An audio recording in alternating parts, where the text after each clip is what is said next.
वसलामुन अला इबादिहिल्लज़ीना इस्तफ़ा ला सियमा अला हबीबिहिल मुस्तफ़ा व अला आलिहि व अस्हाबिहि व अहले बैतिहि अजमईन अम्मा बाद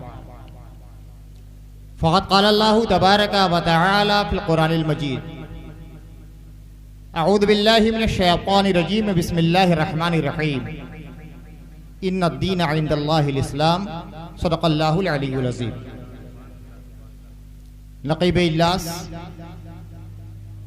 बरादर गिरामी क़द्र आली जनाब अकरम जलालपुरी साहब,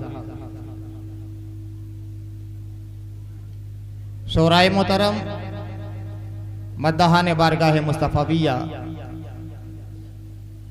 सामईन मोहतरम, हाज़रीन मुकर्रम, कुछ अर्ज़ मारूफ़ से क़ब्ल आइए आक़ाए कायनात हुज़ूर मोहम्मद रसूलुल्लाह सल्लल्लाहु अलैहि वसल्लम की बारगाह मुक़द्दस में हदिया दुरूद व सलाम पेश कर लीजिए। अल्लाहुम्मा सल्लि अला सय्यिदिना व मौलाना मुहम्मद सल्लल्लाहु अलैहि वसल्लम व अला आलि सय्यिदिना मौलाना मुहम्मद व बारिक वसल्लिम सलातो व सलामुन अलैका या रसूलल्लाह। हद नज़र तक फैला हुआ आशिकान रसूल का यह मजमा इस बात का खामोश ऐलान कर रहा है कि अल्लाह के नबी सल्लल्लाहु अलैहि वसल्लम के मतवाले और उनकी मोहब्बत का दम भरने वाले और उनके नाम पर अपना सब कुछ कुर्बान करने वाले हर जमाने में थे, इस जमाने में भी है और इंशाअल्लाह क़यामत तक बाकी रहेंगे। ये महफिल नाते रसूल, नाते मुस्तफ़ा के हवाले से बनारस के मुख्तलिफ प्रोग्रामों में मुतअद्दिद खिताबात मेरे आप हजरात मुलाज़ा फरमा चुके हैं। आज जरा उससे हटकर थोड़ी देर के लिए आपकी सामिया खराशी की जुर्रत करना चाहता हूं।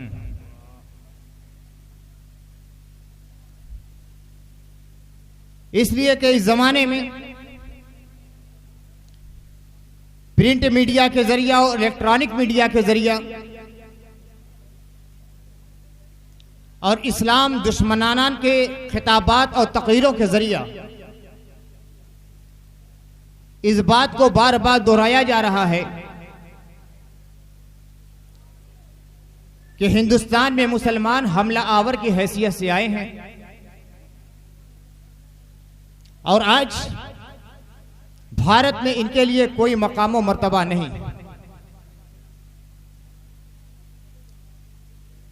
तो इस हकीकत को आप लोगों के जहन तक उतारने की कोशिश इंशाअल्लाह मुख्तसर से वक्त में करूंगा कि हिंदुस्तान से हमारा क्या रिश्ता है और क्या रिश्ता होना चाहिए।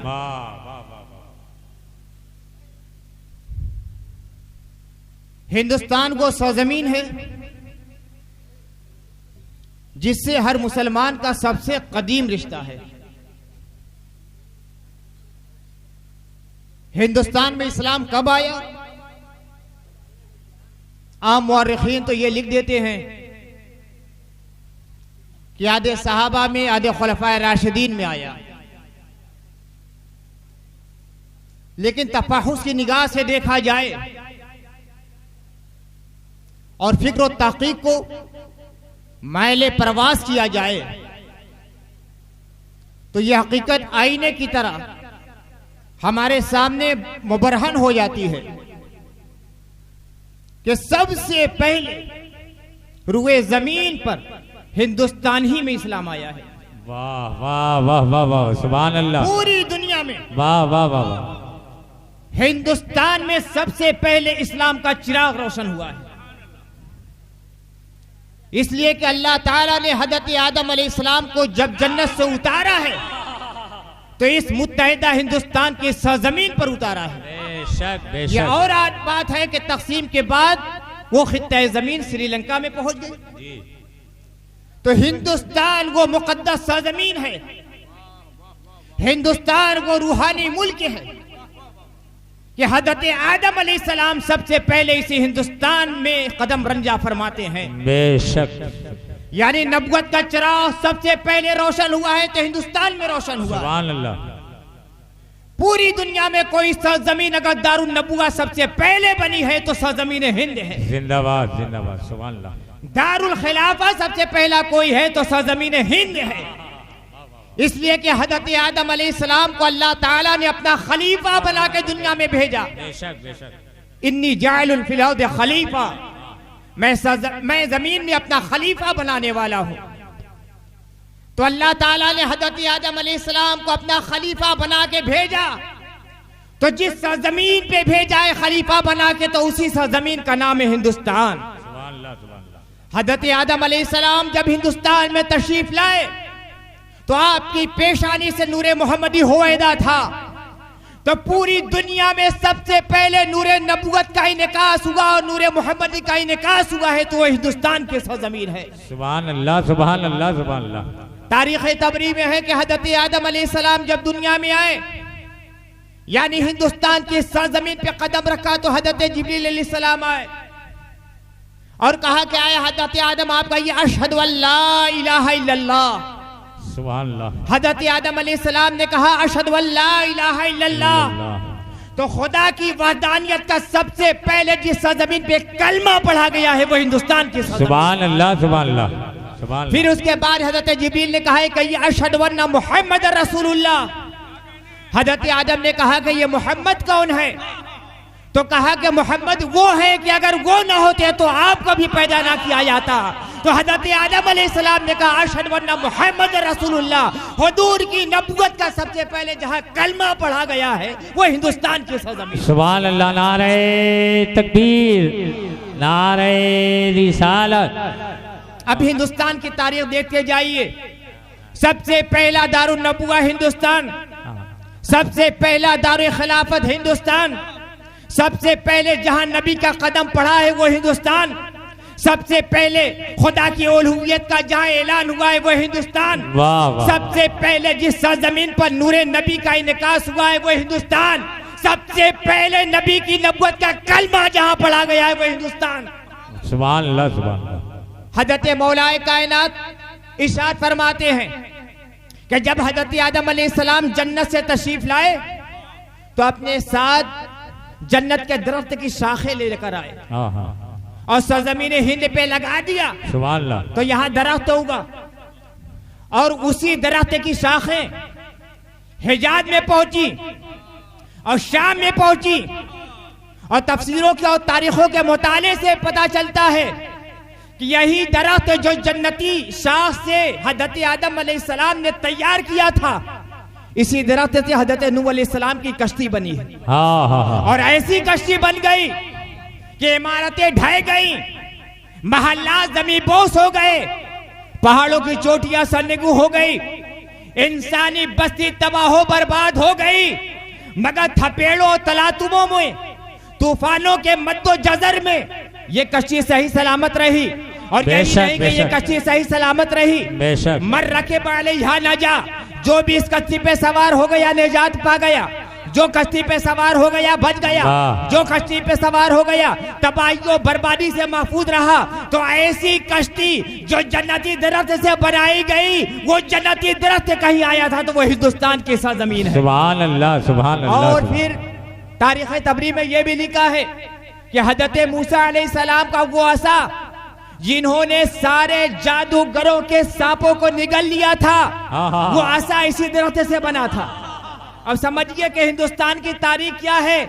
हजरत मूसा के हाथ में जो असा आया और जिसने सारे जादूगरों के जादूगरी का खला कबा कर दिया, वो दरख्त हिंदुस्तान का है। हजरत नूह की कश्ती जिस लकड़ी से बनी, वो लकड़ी हिंदुस्तान के दरख्त की। माशाअल्लाह। और आगे बढ़िए, आज भी तारीख का मुताला कीजिए। श्रीलंका में एक पहाड़ है जिसका नाम है कोहे आदम, और उसमें हजरत आदम अलैहिस्सलाम के कदमों का निशान आज भी महफूज है। और जमाने कदीम से अरब के लोग हिंदुस्तान में हजरत आदम अलैहिस्सलाम के कदम मुबारक की जियारत के लिए आया करते थे। सुभान अल्लाह। हजरत आदम अलैहिस्सलाम को अल्लाह ताला ने 900 साल से ज्यादा की उम्र अता फरमाई। सुभान अल्लाह। तारीखी हकायक बयान कर रहा हूं, बहुत सारी बातें सुनते होंगे, एक एक लफ्ज को अपने ज़हन में महफूज करते जाइए। ये सारी बातें कभी कभी जिंदगी में सुनने में बेशक बेशक। हजरत आदम अलैहिस्सलाम ने अपनी हयात की इब्तिदाई 300 साल जन्नत में गुजारे और फिर जमीन पर आए तो उसके बाद हजरत हव्वा की तलाश में निकले। हजरत हव्वा अलैहिस्सलाम जद्दा की सरजमीन पे जन्नत से उतरी, जिसको आज जिद्दा कहा जाता है, इसलिए कि जद्दा के माने होते हैं दादी। हजरत आदम और हजरत हव्वा से नस्ल इंसानी का आगाज होता है। तो जितने भी मर्द औरतें हैं सबकी जद्दा यानी दादी हजरत हव्वा है। इसलिए हजरत हव्वा ने जिस सरजमीन पे जन्नत से आने के बाद कदम रखा उस सरजमीन का नाम है जद्दा, जिसे आज जिद्दा कहा जाता है। जी जी। उधर हजरत हव्वा बेकरार, हाँ हाँ, इधर हजरत आदम मुस्तरीब। बेशक। इल्हाम इलाही ने दिल में इल्का किया कि आदम हिजाज की सरजमीन पे चले जाओ। हजरत आदम अलैहिस्सलाम हिंदुस्तान से हिजाज की तरफ रवाना होते हैं। उधर हजरत हव्वा रज़ियल्लाहु ताला अन्हा हजरत आदम की तलाश में सरगर्दा है। यहां तक कि एक पहाड़ है जिसको आज जबल अरफात कहा जाता है कि तमाम हुज्जाज किराम जहां जमा होते हैं कि अगर उसके हुदूद में दाखिल ना हो, चाहे सारे तवाफ कर लें, कुर्बानी कर लें, सई सफा व मरवा कर लें, रमिय जमार कर लें, मगर वकूफ अरफात नहीं होगा तो हज नहीं हो सकता। बेशक। यही पहाड़ है जहां हजरत आदम अलैहिस्सलाम हजरत हव्वा अलैहिस्सलाम इकट्ठा होते हैं। आदम ने हव्वा को पहचाना, हव्वा ने आदम को पहचाना। अरफा के मानने होते पहचानना, इसलिए इस पहाड़ का नाम कोहे अरफात पड़ गया। इसलिए इस पहाड़ का नाम कोहे अरफात पड़ गया। फिर एक जमाने तक हजरत आदम अलैहिस्सलाम हिजाज की सरजमीन पे क़याम पेज़ीर होते हैं और उसके बाद फिर सरजमीन हिंद पे आते हैं और अपनी जिंदगी के आखिरी 300 साल तक हिंदुस्तान में तशरीफ फरमा रहते हैं। और तारीखों से पता चलता है कि हजरत आदम अलैहिस्सलाम का इंतकाल हिंदुस्तान की सरजमीन पर हुआ है। सुभान अल्लाह, सुभान अल्लाह। 300 साल तक हजरत आदम अलैहिस्सलाम ने इसे हिंदुस्तान के सरजमीन पे गुजारा है। आपके साहबजादे हजरत शीश अलैहिस्सलाम 900 साल से ज्यादा उम्र शरीफ इन्हें अता की गई। इन्होंने पूरी की पूरी जिंदगी इसे हिंदुस्तान में गुजारी है। और तारीखों के मुताले से पता चलता है, हजरत शेख अब्दुल वहाब मोहद्दिस देहलवी ने भी ये लिखा है कि हिंदुस्तान में एक सरजमीन है जिसका नाम है अयोध्या। वहाँ हजरत शीश का भी मज़ार है, हजरत अय्यूब का भी मज़ार। सुभान अल्लाह, सुभान अल्लाह। अयोध्या की सरजमीन पर 2 अंबियाए किराम के मज़ारात हैं। अब हिंदुस्तान की अज़मत समझते जाइए, कितनी मुकद्दस सरजमीन है हिंदुस्तान की, बेशक। कितनी मुबारक जमीन है हिंदुस्तान की। ये हमारा रूहानी वतन भी है, हमारा जिस्मानी वतन भी है, हमारा ईमानी वतन भी है। बेशक। हम यहाँ लुटेरे बनकर नहीं आए हैं, हम हमलावर बन के नहीं आए हैं। हमारा रिश्ता ईमान का रिश्ता है, हमारा रिश्ता रूहानियत का रिश्ता है, हमारा रिश्ता मौरूसी रिश्ता है कि हमारे बाप दादा की सरजमीन है। इसलिए हम यहाँ हिंदुस्तान में इस्लाम का परचम बुलंद करने। सुभान अल्लाह, सुभान अल्लाह, सुभान अल्लाह। बेशक बेशक बेशक। और आगे देखिए, मद्रास में एक जगह है, वहां एक पुल है जिसका नाम है आदम ब्रिज। हजरत आदम अलैहिस्सलाम इसी रास्ते से गुजरे थे, इसीलिए उसका नाम पड़ गया है आदम ब्रिज। मद्रास के जोग्राफियाई नक्शे में देख लीजिए, आदम ब्रिज मिलेगा। केरला में एक जगह है साहिल समुद्र के पास, नक्शे में उसका नाम है तनूर आदम, इसलिए कि अम्मा हव्वा का तनूर यही था। हजरत नूह अलैहिस्सलाम का जमाना आया, फारत तन्नूर। एक जमाने तक हजरत नूह अलैहिस्सलाम लोगों को इस्लाम की दावत देते रहे, मजाक उड़ाया जाता रहा, पत्थर बसाया जाता रहा, सताया जाता रहा, जुल्म होता रहा।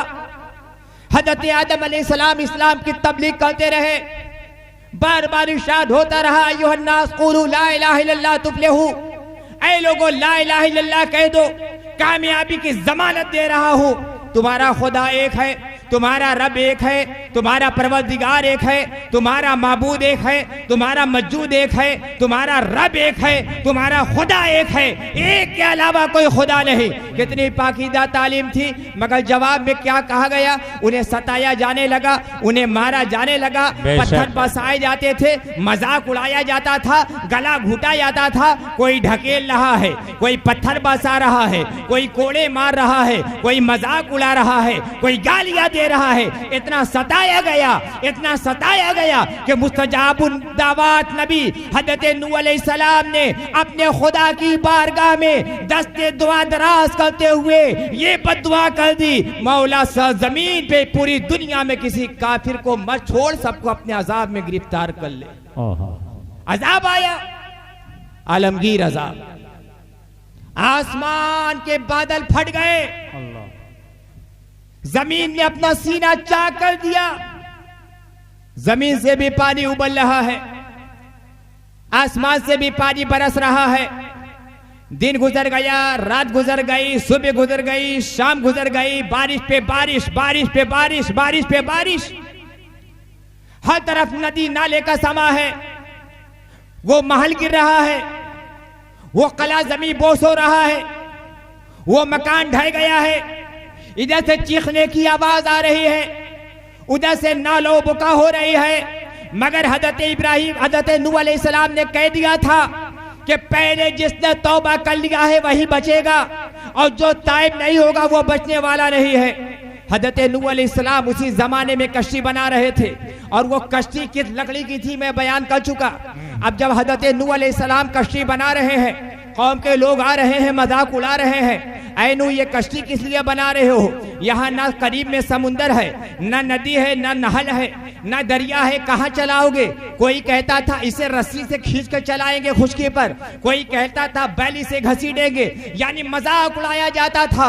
हजरत नूह अलैहिस्सलाम कहते थे अल्लाह के फरमान का इंतजार करो, अल्लाह ने जो वादा किया है वो पूरा होकर रहेगा, यहाँ तक के अजाब आता है। हजरत नूह अलैहिस्सलाम ने इरशाद फरमाया, ऐ मेरा कलमा पढ़ने वालों, ऐ मुझ पे ईमान लाने वालों, कश्ती पे सवार हो जाओगे, बच जाओगे। आले ईमान कश्ती पे सवार होते चले गए, जितने लोग कश्ती पे सवार हो गए सब बच गए, सारे के सारे काफिर गरकाब हो गए। ये वो वाकया है कि दुनिया की सारी मजहबी किताबों में मौजूद है। कुरान में भी इसका तस्करा है, तौरेत में भी इसका तस्करा है, इंजील में भी इसका तस्करा है, ज़बूर में भी इसका तस्करा है, वेद में भी इसका तस्करा है, कुरान में भी इसका तस्करा है, दुनिया की सारी मजहबी किताबों में इसका तस्करा है। कहीं नूह का तस्करा है, कहीं महानूह कहा गया है, मगर इस वाक़ये का तस्करा सभी जगह है। कहां से ये तूफान उठा? कुरान मजीद फरमाता वफारत तन्नूर, तन्नूर उबल पड़ा। सबसे पहले एक तनूर के अंदर से पानी निकला। ये तनूर कहां था? वही केरल में। ये तनूर माई हलीमा, माई हव्वा का था। हजरत हव्वा का ये तनूर था जहां रोटियां पकाती थी। ये केरल में आज भी वाक़े है और साहिल समुंदर के करीब वाक़े है कि समुंदर का पानी तनूर के अंदर से निकलने लगा और पूरी दुनिया गरकाब हो गई, पानी पानी हो गई, तबाह बर्बाद हो गई। ये तारीखी चीज कहाँ है? हिंदुस्तान में, हिंदुस्तान में। हजरत नूह अलैहिस्सलाम सही सालिम रह गए, आपके मानने वाले बच गए, आपके जो साहबजादगान आप पे ईमान रखने वाले थे वो बच गए, और जिसने आपका इनकार किया वो डूब गया। आपका बेटा भी डूब गया था। हजरत नूह अलैहिस्सलाम ने जब अपने बेटे को देखा कि तलातुम के साथ ज़ेरो ज़बर हो रहा है, मौजों के थपेड़े खाते खाते आगे बढ़ रहा है, तो हजरत नूह अलैहिस्सलाम ने कहा था कि या बुनय्यर कम माना वला तकुम माल काफिरीन, ऐ बेटे मेरे साथ कश्ती पे सवार हो जा, काफिरों के साथ शामिल मत हो। तो उसने कहा था सावी इला जबल यासमुनी मिनल मा, पहाड़ पर जाकर मैं पनाह ले लूंगा, वो मुझे पानी से बचा लेगा। हजरत नूह अलैहिस्सलाम ने कहा कि आज अल्लाह के अजाब से कोई बचाने वाला नहीं, बस अल्लाह जिसे चाहेगा वही बचेगा, उसके अलावा कोई नहीं बचेगा। फिर हजरत नूह अलैहिस्सलाम ने कहा कि मौला तूने तो मुझसे फरमाया था कि मैं तुम्हारे अहल को बचा लूंगा। या अल्लाह मेरा बेटा डूब रहा है, मेरा लहजे जिगर गर्काब हो रहा है। तो अल्लाह ताला ने फरमाया था इन्नहु लैसा मिन अहलिक, ऐ नूह ये तुम्हारे अहल में नहीं है, तुम्हारे अहल तो वो है जिन्होंने तेरे हाथ पे बैअत की है और तुम पर ईमान लाए। वो डूब गया। लेकिन आपके साहबजादगान साम, हाम, याफिस वगैरह ये साहिब ईमान थे, बच गए। हाम के साहबजादगान अक्सर हिंदुस्तान में आबाद हुए। क्या बात है। साम के साहबजादगान अरबिस्तान और शाम में रह गए। हुजूर रहमत आलम सल्लल्लाहु अलैहि वसल्लम साम की नस्ल से हैं और हाम की नस्लें ज्यादा तक हिंदुस्तान में आबाद हुई। इसी हाम के पोते के दो नाम थे, दो पोते थे, एक का नाम था हिंद और एक का नाम था सिंध। हज़रत नूह अलैहिस्सलाम के साहबजादे थे हाम, एक साहबजादे थे साम। साम की नस्ल से हमारे आका मौला हुजूर मोहम्मद रसूलुल्लाह सल्लल्लाहु अलैहि वसल्लम। और हाम के दो पोते थे, एक का नाम है हिंद और एक का नाम है सिंध। हिंद और सिंध जो दो मुल्क हैं, इन्हीं दोनों के नाम पे पड़े। और ये हिंद का नाम अल्लाह के नबी सल्लल्लाहु अलैहि वसल्लम को इतना पसंद था कि फारसी लोगत का जब हम मुताला करते हैं तो हमें पता चला फारसी में हिंद के माने होते हैं चोर और लुटेरा। फारसी जबान में हिंद के माने होते हैं चोर और लुटेरा। और अरबी शायरी का जब मुताला करते हैं तो अरबी शायरी में हिंद महबूब के माने में आता है। जैसे फारसी में जब अपने महबूब का तस्करा करते हैं तो लैला और शीरी वाक़या का नाम लेते हैं, तो उसी तरह अरब शोरा जब अपनी गजलिया शायरी में अपने महबूब का नाम लेते हैं तो अमूमन हिंद का लफ्ज इस्तेमाल करते हैं। हजरत खदीजा उनके पहले शौहर थे अबू हाला, उनके एक साहबजादे थे, ये मोहम्मद रसूलुल्लाह सल्लल्लाहु अलैहि वसल्लम के रबीब थे, यानी हुजूर ने उन्हें पाला था। उनका नाम अल्लाह के नबी सल्लल्लाहु अलैहि वसल्लम ने हिंद रखा था। और फिर जब हिंद के साहबजादे पैदा हुए तो उनका नाम भी अल्लाह के नबी ने हिंद रखा। हदीस की किताबों में आता है हिंद इब्ने अबू हाला। और हिंद को इतना चाहते थे कि बारहा अल्लाह के नबी सल्लल्लाहु अलैहि वसल्लम एक जानू पर हजरत इमाम हसन को बैठाते थे, एक जानू पर हजरत हिंद को बैठाते थे और कहते थे मैं इनसे भी प्यार करता हूँ और इनसे भी। सुभान अल्लाह, सुभान अल्लाह। इन्हीं हिंद की तरफ कुनियत करते हुए हजरत खदीजा की कुनियत उम्मे हिंद है, यानी लफ्ज़ हिंद से मुस्तफा को कितना प्यार था। इसीलिए अल्लाह के नबी सल्लल्लाहु अलैहि वसल्लम ने इरशाद फरमाया था मुझे हिंदुस्तान की तरफ से ठंडी ठंडी हवा आती है। अल्लाह में एक बात फरमाते हैं अल्लाहुम्मा सल्ली अला सय्यदना मौलाना मुहम्मदिन व अला आलि सय्यदना मौलाना मुहम्मदिन वबारिक वसल्लिम सलातो व सलाम अलैका या रसूल अल्लाह। अल्लाह में इकबाल फरमाते हैं मेरे अरब को आई ठंडी हवा जहां से, मेरे अरब को आई ठंडी हवा जहां से, मेरा वतन वही है, मेरा वतन वही। सुभान अल्लाह। मुस्तफा कहते हैं हिंदुस्तान की तरफ से मुझे ठंडी ठंडी हवाएं आती हुई महसूस करती हैं। हजरत मौलाए कायनात फरमाते हैं हिंदुस्तान की फिजाओं में जन्नती खुशबू रची बसी है।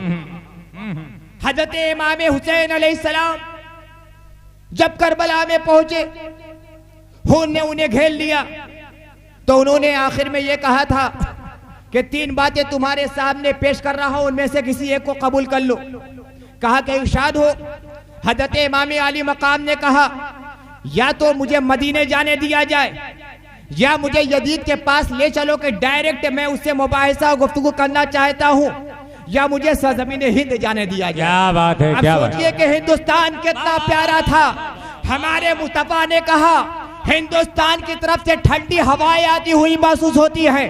मौलाए कायनात ने कहा हिंदुस्तान की फिजाओं में जन्नती खुशबू रची बसी है।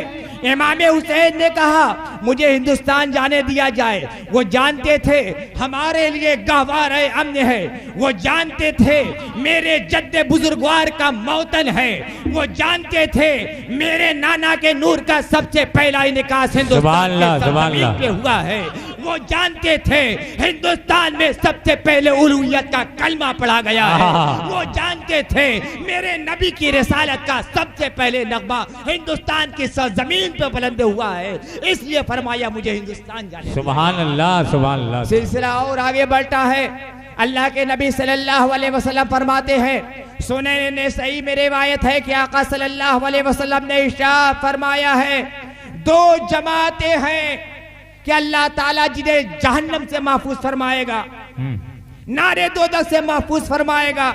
एक जमात वो है जो हिंदुस्तान में इस्लाम फैलाने के लिए जिहाद और गज़वा करेगी, और दूसरा वो है जो दज्जाल से जिहाद करेंगे। हज़रत अबू हुरैरा रज़ियल्लाहु ताला अन्हु इरशाद फरमाते हैं, मुझे बड़ी ख्वाहिश है कि अल्लाह ताला मुझे ऐसी उम्र देता कि हिंदुस्तान में जिहाद करने का शरफ मुझे भी हासिल होता, तो मैं अपनी जान से भी गज़वा करता और अपने माल के जरिए भी गज़वा करता। अब हिंदुस्तान की अजमत और हुजूर की निगाह में हिंदुस्तान की अहमियत क्या थी? इसी अहमियत के पेश नज़र हज्जाज इब्ने यूसुफ सक़फ़ी ने मोहम्मद इब्ने कासिम को हिंदुस्तान में भेजा, और आगे सिलसिला चलता है। महमूद गज़नवी ने अपने 14 साल के भांजे हज़रत सैयद सालार मसूद गादी को हिंदुस्तान में भेजा। हज़रत सैयद सालार मसूद गादी रज़ियल्लाहु ताला अन्हु, जिनका मज़ार मुक़द्दस आज बहराइच में मौजूद है, 4 साल तक मुसलसल हिंदुस्तान में जिहाद करते रहे और 18 शहरों को फतह करते हुए इस्लाम का परचम उन शहरों की छतों पे बुलंद फरमाया। सुभान अल्लाह, सुभान अल्लाह। 6वीं सदी ईस्वी आती है। अल्लाह ताला इस्लाम की आयत के लिए शख्सियत पैदा करता है। वालिद गिरामी ने उसका नाम मोइनुद्दीन रखा। मोइनुद्दीन के माने होते हैं दिन की याद करने वाला, दिन की मदद करने वाला, दिन की नुसरत करने वाला, दिन के काम आने वाला। वो बच्चा इसमें बामुसम्मा बन जाता है। फिर मुर्शिद के हाथ में बैत करने के बाद जब हुजूर रहमत आलम सल्लल्लाहु अलैहि वसल्लम के आस्ताने मुक़द्दस पे हाजिर होते हैं, सलाम नियाज पेश करते हैं, अस्सलातु वस्सलामु अलैका या रसूल अल्लाह, पैगंबर इस्लाम सल्लल्लाहु अलैहि वसल्लम के मदार मुक़द्दस से आवाज आती है, वालैका सलाम या कुतुबुल मशाइख, वालैका सलाम या कुतुबुल मशाइख। गोया वालिद गिरामी की ज़बान में अब करता हूँ सलाम शौक़, ऐसा कैफ है गुंबदे खजरा से जैसे कुछ निदा आने लगी, गुंबदे खजरा से जैसे कुछ निदा आने लगी। फिर हुजूर रहमत आलम सल्लल्लाहु अलैहि वसल्लम ने हज़रत ख्वाजा मुइनुद्दीन, ख्वाजा खाजगा, ख्वाजा बुजुर्ग, ख्वाजा चिश्त, हज़रत ख्वाजा मुइनुद्दीन अजमेरी संजरी रज़ियल्लाहु ताला अन्हु को हिंदुस्तान की विलायत तफवीज़ फरमाई। सुभान अल्लाह। कि मेरे बेटे जाओ हिंदुस्तान की सरजमीन पे जाओ, इस्लाम का परचम बुलंद करो, वहां के काफिरों को मुआहिद बनाओ, वहां के मुश्रिकों को मोमिन बनाओ, वहां के लोग गुमराह हो चुके हैं राय हिदायत पे लाओ।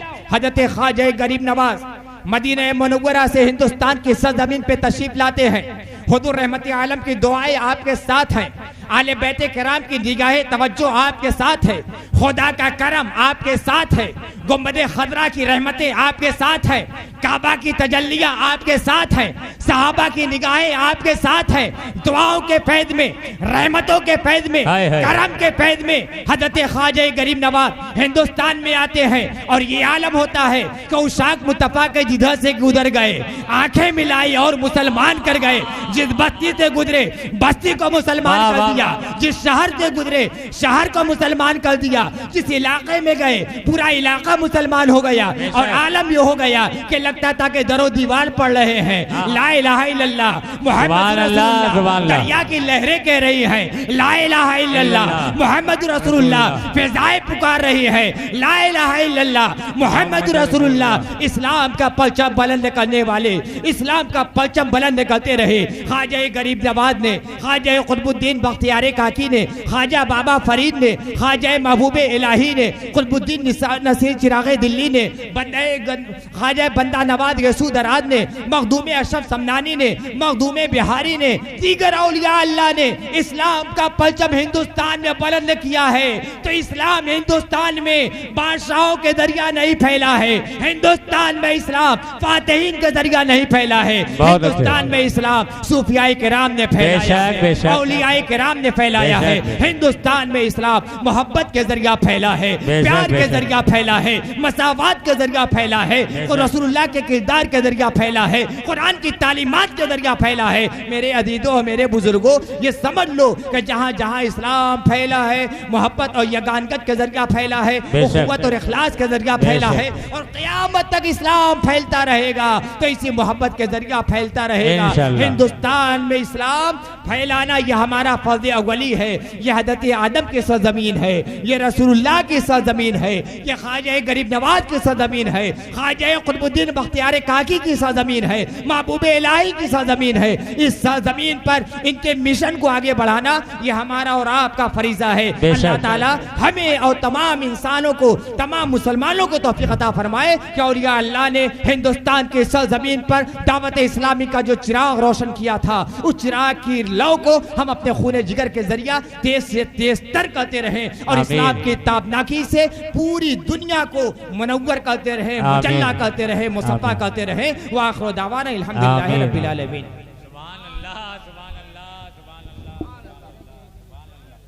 सुभान अल्लाह।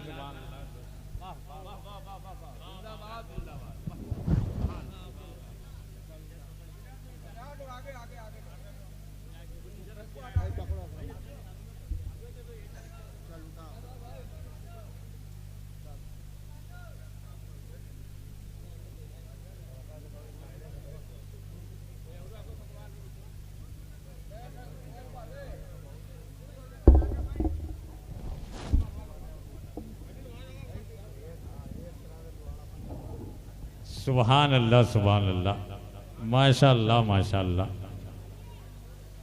अफसोस होता है